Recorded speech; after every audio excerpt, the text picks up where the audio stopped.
Fernando Tatis Jr. saved the Padres yesterday, not only with his legs, but with his cannon of an arm. He had the second fastest outfield assist all year. Lynn, he struck out 16 Mariners last night, but he did not get the W. Josh Donaldson, he is mulling retirement right now, and Ohtani and Mike Trout, they went back-to-back again. All of that in today's MLB Recap, a series in which we talk about every single game, almost every single day, and if you're going to any games anytime soon, use code Fuzzy on SeatGeek to save yourself 20 bucks off. Now, before we talk about the full games from yesterday, I do want to talk about some random stories, and the first one, an absolute savage move by the Atlanta Braves. So Charlie Culberson of the Braves, he was supposed to have his dad throw out the first pitch, but then the Braves cut Charlie Culberson and then gave the first pitch to Michael Harris's dad. Absolute savagery. And then Henry Davis, the #1 overall pick back in 2021, he is being promoted by the Pirates. He hit .284 with 10 home runs in 51 games in the minors this year. He's 24 years old, and honestly, he could be the next Adley Rutschman just without the switch hitting. He is really good. So because we just brought up the Pirates, let's go ahead and talk about their game versus the Brewers yesterday. Brian Reynolds, he hit his 8th home run of the year to make it 2-0 Pirates, but Milwaukee, they're going to end up stealing the lead later on. Jesse Winker, who I forgot existed to be honest, he singled in Christian Yelich, and then the Brewers, they erupted for a big-time 8th inning. William Contreras, he tied it, and Raimel Tapia, he barely missed a grand slam. Ji-hwan Bae, he had another insane catch. He is so good both on the bases and defensively. Tapia had to settle for a go-ahead sac fly, and Luis Urias, he ripped it open fully for a 2-run single as Devin Williams, he struck out 2 in the 9th inning. He has 12 saves on the year. The Brewers, they have won 3 in a row, and they really needed that because the Reds, they're right on their tail. The Cincinnati Reds are on an 8-game win streak. Jake Fraley hit a home run in the 2nd inning, and then he drove home another one in the 6th. Right before Spencer Steer, he went yah-yah to tie the ball game up at 5-5. He has 10 home runs and 6 stolen bases to go along with a 121 OPS plus. Jonathan India, he also has 10 home runs now. He put the team up by 1. Now, fortunately for Stros fans, Houston, they did score in the 9th to tie it up, so extras we go. After TJ Friedl drove in the go-ahead on a sac fly, Elly De La Cruz, he scorched an RBI single. Cincy, they ended up with 9 runs, and Alex Young, the crafty lefty, he was tasked with trying to earn his first career save, and he got it done. So like I mentioned, the Reds, they have won 8 in a row. They are just a half game back of first place, and they are 10-2 since calling up Elly De La Cruz. He has been a complete difference maker, even though over the last few games, he hasn't been that good. It's just him being on the team means that the Reds are arriving. Here we go, the Orioles and the Cubs. Mike Tauchman, he made some noise on the very first pitch of this game, and it took a while, but Baltimore, they answered back with a home run of their own. Santander, he now has 10 home runs, and Ramon Urias gave the Orioles their first lead of the day, and it's gone. Christopher Morel, of course he went yard. He's hitting .430 with 3 home runs and 10 RBIs over his last 21 at-bats. Later on, Ramon Urias, he tied it on a sac fly to make it 3-3, and Adam Frazier, he put Baltimore back in the driver's seat. That was then followed up by a Jorge Mateo single, and man, did Jorge need that because he has a .497 OPS over the last 4 weeks. He's probably been the worst hitter in baseball. I mean, the last few weeks. I'm going to just keep it real with you guys. Adley Rutschman, he added an insurance run later on, and Felix Bautista, he now has 19 saves on the season. He might be the best relief pitcher in baseball. That's a huge win for the Orioles because the Tampa Bay Rays, who are currently in first place in the AL East, they have a tough matchup against the San Diego Padres, who have been playing much better as of late. Now we're going to skip to the 3rd inning where we have Juan Soto at the dish, and Wander Franco's defense just completely imploded for a couple seconds. He was charged with 2 errors on 1 play. The first one allowed Trent Grisham to score, and then the second allowed the madman Fernando Tatis Jr. to score. I swear only Tatis and Elly De La Cruz would try scoring on that play. San Diego, they end up with 5 after 2 RBI base hits from Rugen Odor and Manny Machado, and thankfully they got those insurance runs because Tampa Bay, they got right back into it later on in the 8th inning. This single is going to tie it. No, it isn't. The best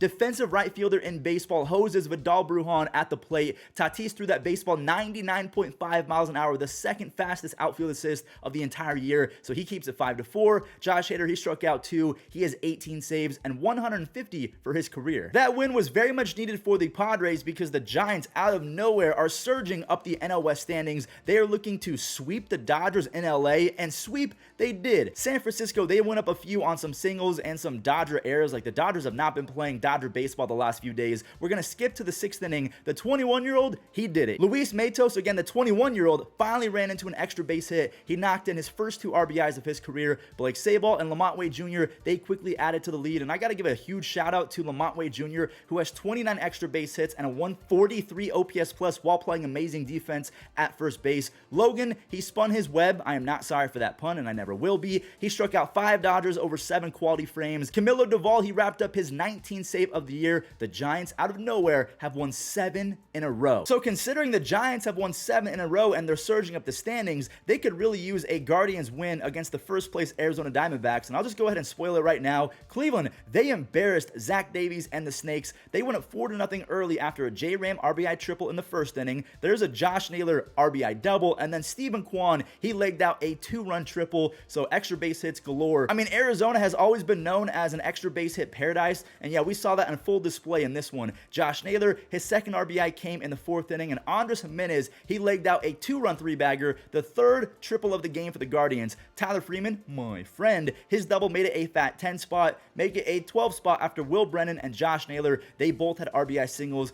Christian Walker, shout out to him. He's hitting .423 with 3 home runs and 10 RBIs over the last week. He had a big game. He was all of Arizona's offense, but they lose a game in the standings. They are now just 3.5 games ahead of the red-hot San Francisco Giants, who came out of nowhere. So we'll talk about the Yankees and Josh Donaldson right after this game, but we just saw the Guardians win. Let's see if the Tigers can actually help out Cleveland and steal a W from the first-place Twins. Javi Baez, he was able to leg out an RBI triple to kickstart the scoring for Detroit, and look at Torkelson, man, so inspirational. Spencer Torkelson now has 3 home runs and 8 RBIs over the last week, and Kerry Carpenter, he made it back-to-back home runs. Kerry now has 11 home runs and a 125 OPS plus in his first 61 big league games. Like, that power is absolutely legit. The Tigers are going to get the W after Jason Foley came in and converted a 6-out save. He struck out 4 Twins to close it out. He has a 2.3 ERA on the season, and he has not allowed a single home run. He's really good. The Tigers win 6-4 over the Twins. All right, let's go ahead and get this doubleheader going. We have the Yankees and the Red Sox. Game 1 started off with a bang as Gleyber Torres,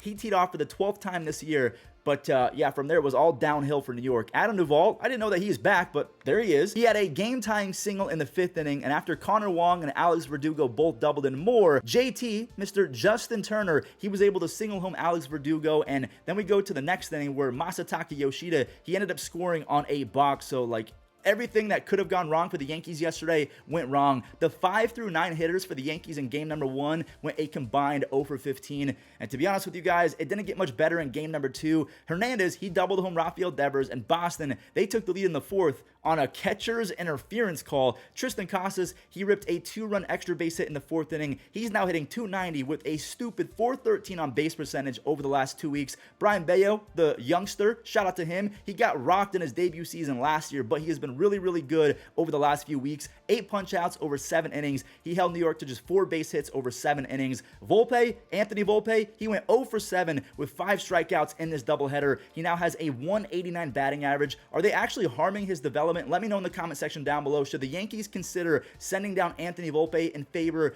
of Mr. Oswald Peraza? And staying with the Yankees, Donaldson, he was asked to comment on 2024, and he actually said that he doesn't know if he's going to come back. The batting average has tanked, but he still has some pop in that bat and pretty good defense. But in my opinion, it's probably best for the team if Josh Donaldson does move on, because they have Oswald Peraza. They can plug him at second base, move Gleyber Torres to third, or maybe put Anthony Volpe at third base and Peraza the defense for a shortstop. Plug him at shortstop. Let's not have another Jeter 2.0 situation. And yeah, maybe Donaldson should ride off into the sunset. He's had a really good career. The Yankees desperately need Texas to beat Toronto. Otherwise, the Yankees will be in 3rd place in the AL East. Now, that was looking very unlikely after the first 3 innings, because Toronto, they went up 6-0. Just the Texas offense is relentless, and they are never unconfident, and they knew that they could get right back into it. Josh Young, he was helped out a ton by the Jays defense. So now it's 6-2. Okay, never mind. It's now 6-4 after the glitch in the Matrix. Corey Seager, he laced a 2-run double. More on Seager in just a second. Adolis Garcia, he made it 6-5 on an RBI single. And the potential all-star Jonah Heim, he blasted off the tie at 6 runs apiece.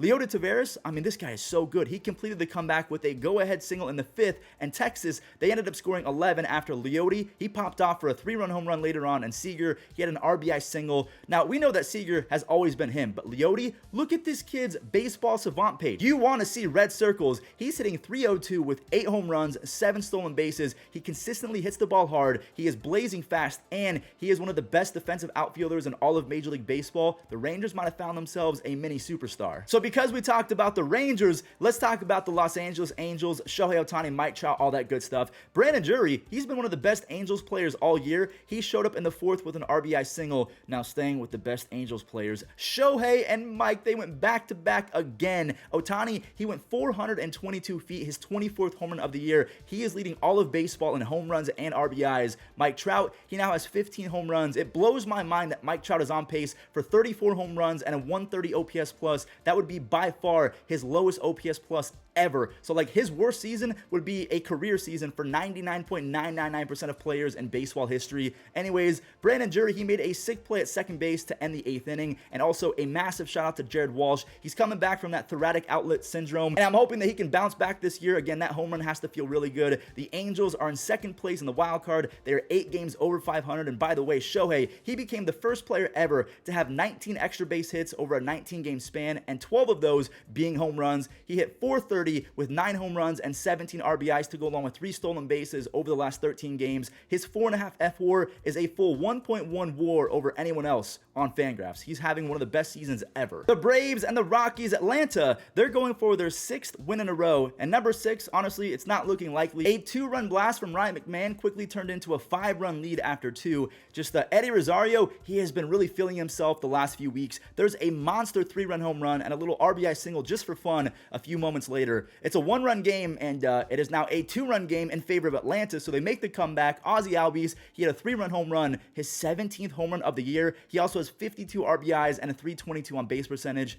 Oh my goodness, Michael Harris, he hit one to another dimension, 453 feet on the Braves' 3rd 3-run home run of the afternoon. He's hitting 440 with 4 home runs, 12 RBIs, and 2 stolen bases over his last 13 games. Rosario, he now has 13 home runs. He's hitting 380 with 5 home runs over his last 6 games. Atlanta, they end up with 14 on the day. They have the number 1 OPS in all of baseball as an offense, and in terms of pitching, they are 6th in team ERA. Yeah, that'll do it. They're really good. So if you guys did not know, it is still the month of June, so that means that Kyle Schwarber is going to turn into one of the best power hitters in the history of this game. That's 54 home runs and a 965 OPS in 149 career June games. He gave Zach Wheeler a 2-run lead after a single in the 5th, and Wheeler, he dominated the poor A's. He had 4 strikeouts over 6 shutout innings. Trey Turner, he knocked in a huge 3rd run in the 8th inning because the A's, they did end up making it close, but they got put in a blender by Junior Marte. He struck out the side, his first ever save. The Phillies, they've won 6 in a row, and I think the A's, they've lost 4 or 5 in a row. So we just saw the Braves and the Phillies pick up their 6th win in a row. The Nationals, they're trying to stop the Marlins from winning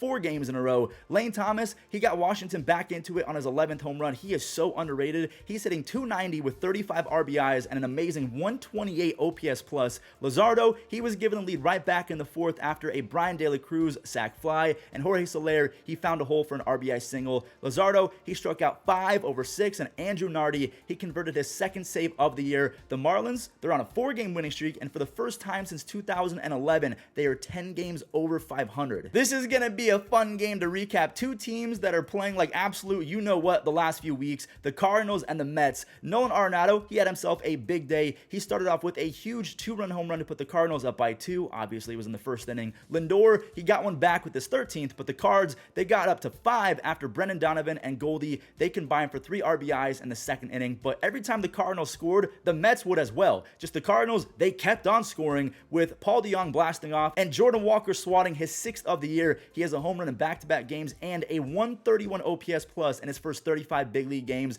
The baseball savant god, Tommy Pham, he saved the Mets again, this time on a 2-run Oppo Taco to tie it at 7-7. He has been deleting baseballs all year, but like I said earlier, Arenado, he had a big day. His 2nd home run of the afternoon rescues the Cardinals. He hands it over to Jordan Hicks, who had an easy 9th inning. Both of these teams, they really need to look themselves in the mirror and for a while because they have been underperforming pretty much all year long. Now the Mets, they do get Pete Alonso back, so maybe they're going to right the ship, but for the Cardinals, that's a big-time W. Here we go, the Mariners and the White Sox. Lance Lynn, he was all-time nasty in this one, like the most strikeouts of any starting pitcher in a while nasty. The only problem is J-Rod, he's all-time talented. So J-Rod, he gave his rookie starting pitcher a 2-run lead to work with. That's Bryce Miller, by the way. Miller, he did not allow a single run to score. Well, at least until the 6th inning when Andrew Benintendi brought a run home for his pitcher Lance Lynn. Miller, he ended up going 7 innings, and Lance Lynn, he had 16 strikeouts after striking out 2 more in the 7th inning. He allowed 1 bunt hit to Colton Wong in the 8th, and he ended up getting relieved by Ronaldo Lopez, who got 2 quick outs and then immediately imploded. Jared Kelenic, he has been really struggling to make contact lately, so that base clearing triple has to be huge for his confidence. And speaking of confidence,